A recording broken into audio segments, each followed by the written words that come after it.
প্রিয় দর্শক, আসসালামু আলাইকুম। দেশ ও দেশের বাইরে যে যেখান থেকে আমাদের এই চ্যানেলটি দেখছেন সবাইকে স্বাগত জানাচ্ছি। দর্শক, আজকে আমার নিজের বাড়িতে নিজের আঙ্গিনায় করা যে ফলের বাগান, নতুন একটি বাগান করেছি আমি।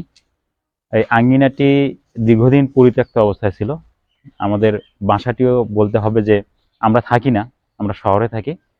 তো পড়ে থাকে যেহেতু, সেহেতু আমরা সিদ্ধান্ত নিয়েছিলাম যে আঙ্গিনায় ফলের গাছ লাগালে কেমন হয়। তো যেমনটি সিদ্ধান্ত ঠিক তেমনটি আমরা কাজ করেছি। তারই আলোকেই আমরা বিভিন্ন ধরনের ফলের গাছ লাগিয়েছি। বেশ কিছু আমের চারা আমরা লাগিয়েছি বিভিন্ন জাতের, যেমন আহ, হিমসাগর, তারপর তুমি বলো তো আর কি, বাড়ি ফোর। হ্যাঁ, এই জাতগুলোর নাম আমার ওয়াইফ ভালোভাবে জানে। তুমি একটু জোরে বলো, জোরে বলো। বাড়ি ফোর, তারপর হচ্ছে ব্যানানা, তারপর হলো মিশ্রভোগ, এরকম কিছু আছে কিনা, এইরকম মিশ্রভোগ, মিশ্রীভোগ, এরকম প্রায় 4-5 জাতের আমের গাছ আমরা লাগিয়েছি। তো সেগুলো আমরা দেখাচ্ছি। দেখুন, যে গাছগুলো আমরা লাগিয়েছি সবগুলোই কলম কলম করা, অর্থাৎ গ্রাফটিং সিস্টেমে যে চারা তৈরি করা হয়, সেই চারাগুলো আমরা স্থানীয় একটি নার্সারি থেকে সংগ্রহ করে লাগিয়েছি। আমরা একটু দেখাতে চাই এই গাছটি। সম্ভবত এটি ব্যানানা জাতীয় গাছ, ব্যানানা আম, বাড়ি ফোর। দেখুন, একটু কাছে থেকে দেখাতে হবে। এটা বাড়ি ফোর। দেখুন, সবগুলো আমি কিন্তু মুকুল আসছে, কাছাকাছি আমরা দেখাতে চাই একদম। দেখুন, ছোট একটি গাছ কিন্তু সেটাতে মুকুল ধরেছে আমের, অর্থাৎ এইবারই কিন্তু আম খাওয়া যাবে। আমরা একটু দেখাচ্ছি। তারপর এই যে পাশে দেখুন, প্রায় সবগুলোতেই কিন্তু মুকুল এসে গেছে এবং বেশি মুকুল আসছে। আমরা একটু এদিকে দেখাতে চাই, এই পাশে। এটা কি জাতের গাছ? এটা, হ্যাঁ দেখুন, এইটাতে প্রচুর আমের মুকুল আসছে। দেখুন, প্রচুর আমের মুকুল আসছে। এতটুকু আমের গাছে যদি আম ধরে তাহলে কিন্তু কোনোভাবেই এই গাছ টিকবে না, ভেঙে পড়ে যাবে। তো যেমনটি বলা হয়েছে, যাদের কাছ থেকে আমরা চারা কিনেছি, তারা বলেছেন যে এইবার অন্তত এই গাছে আম ধরতে দেওয়া যাবে না। যদি মুকুল আসে তাহলে সেই মুকুলটাকে ভেঙে দিতে হবে। তো আমরা তেমনটি সিদ্ধান্ত নিয়েছি। তো মুকুল আমরা আজকে ভেঙে দিচ্ছি না, আরো কিছুদিন পরে এই মুকুলগুলোকে এই গাছ থেকে অপসারণ করতে হবে। অর্থাৎ আমরা যদি এইবার এই গাছ থেকে আম খেতে চাই বা আম খেতে যাই, তাহলে কোনোভাবেই পরবর্তীতে এই গাছে তেমন আম ধরবে না, এমনটি বলা হয়েছে। বেশ কয়েকজন অভিজ্ঞ লোক আমাকে এই পরামর্শ দিয়েছেন। আমরা যেমনটি দেখছি যে আমের মুকুল এসেছে, কিন্তু এই প্রথমবার আম খাওয়া যাবে না, আম ধরতে দেওয়া যাবে না।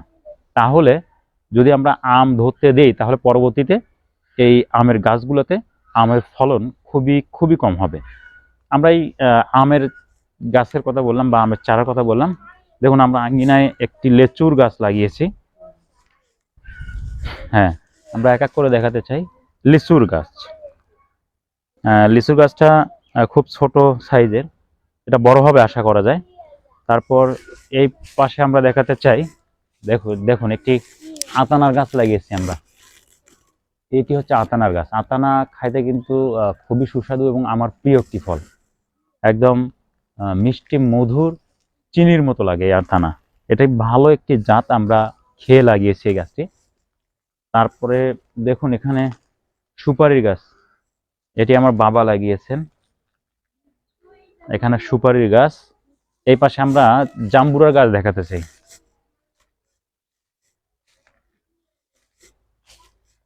এটা জলপাইয়ের গাছ। দেখুন, জলপাইয়ের গাছ অনেক বড়, একদম মানে লিকলিকে লম্বা। এটাতে জলপাই, এটাও কিন্তু কলম করা গাছ, কলম থেকে উৎপাদিত চারা। এটিতেও আশা করা যায় এইবার জলপাই ধরবে।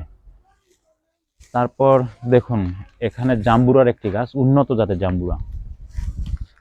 জাম্বুরা কিন্তু এটিও কলমের গ্রাফটিং গ্রাফটিং করা এটি। দেখুন, আমরা একটু দেখাতে চাই। এই যে এখানে জাম্বুরার ফুল এসছে, অর্থাৎ আমরা এবারই কিন্তু এখান থেকে জাম্বুরা সংগ্রহ করতে পারবো।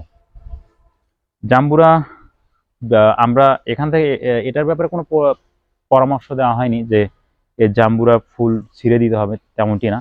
এবার জাম্বুরা ধরবে, আমরা ফুল ছিঁড়বো না। আশা করা যায় ইনশাল্লাহ আমরা জাম্বুরা এবারও খাবো। তারপর দেখুন, এই যে আমরা আমাদের সীমানায় আমরা পেঁপের গাছ লাগিয়েছি।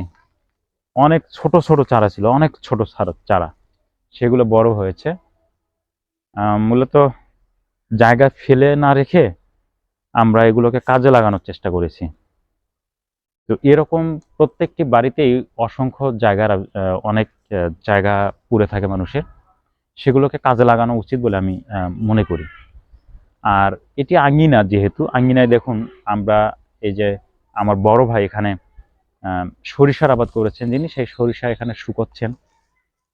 এটাকে, যেহেতু আমরা থাকি না, এটাকে তারা বিভিন্নভাবে কাজে লাগানোর চেষ্টা করেন। এই পাশে আমরা একটু পেয়ারার গাছ দেখাতে চাই। এটাও গ্রাফটিং করা পেয়ারা গাছ। এটা তো পেয়ারা আসবে এইবার আশা করা যায়। তো দর্শক, আসলে এক কথায় আমার পরামর্শ থাকবে যে জায়গা আমরা ফেলে না রাখে এই সমস্ত জায়গা পরিকল্পিতভাবে যদি আমরা ব্যবহার করে গাছ লাগাই, পরিকল্পিতভাবে যদি আমরা এই জায়গাগুলোতে গাছ লাগাই, তাহলে কিন্তু পারিবারিকভাবে আমাদের যে ফল ফলাদির যে চাহিদা, সেগুলো কিন্তু সেখান থেকে যোগান আসবে। তাই আসুন আমরা একটি জায়গাও, এক পরিমাণ জায়গাও ফেলে না রেখে সেগুলো কাজে লাগাই, সেখানে গাছ লাগাই, বিশেষ করে ফল ফলাদির গাছ। তাহলে অন্তত আমাদের পারিবারিক পুষ্টির চাহিদা মিটবে। সবাইকে ধন্যবাদ।